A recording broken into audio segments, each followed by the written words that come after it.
La sentenza della consulta sarebbe effettiva e la CGIL ha già approntato 4.000 volantini da distribuire tra i pensionati del Veneto. Bocciato il blocco dell'adeguamento pensionistico, da un lato il governo sta pensando a come evitare il salasso, dall'altro solo nella nostra regione, calcolo spannometrico dell'INPS, potrebbero essere tra i 300 e i 320.000 pensionati a godere del ritocco con tanto di attese di arretrati. Sono ancora in corso le stime, anche perché non è facilissimo fare le valutazioni, ne dico una su tutte, i bititolari per esempio, quindi di due pensioni, saranno tutti da verificare. 100 euro al mese in più il calcolo dei sindacati, ma la vicenda è tutt'altro che conclusa. Da un lato i sindacati a gran voce chiedono giustizia e ripristino di una situazione di legalità, dall'altro il governo frena e punta a minimizzare l'impatto finanziario, arrivando a definire immorale, per voce del sottosegretario veneziano Enrico Zanetti, restituire l'indicizzazione ai redditi più alti.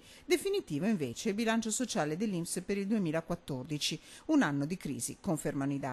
Rispetto al 2013 c'è qualche segnale, almeno di rallentamento dell'andamento, del trend, anche se dobbiamo pensare che questo era inevitabile perché veniamo da un periodo lungo di ridimensionamento. Cambio di segno, più con prudenza, nei primi mesi del 2015, ma tornando all'anno trascorso, a soffrire sono state soprattutto le aziende, con segni meno più evidenti a Venezia e Treviso, stabili, artigiani e commercianti. Il dato è abbastanza omogeneo, spalmato in maniera piuttosto omogenea, con una maggiore difficoltà per le aziende rispetto ad artigiani e commercianti. In crescita la cassa integrazione straordinaria che registra un picco di oltre 50 milioni di ore, in crescita anche il numero di aziende che non riescono a pagare i contributi. Per quanto riguarda le pensioni inizia l'effetto riforme con un drastico calo di quelle di anzianità e vecchiaia in un Veneto in cui un quinto della popolazione è già in pensione.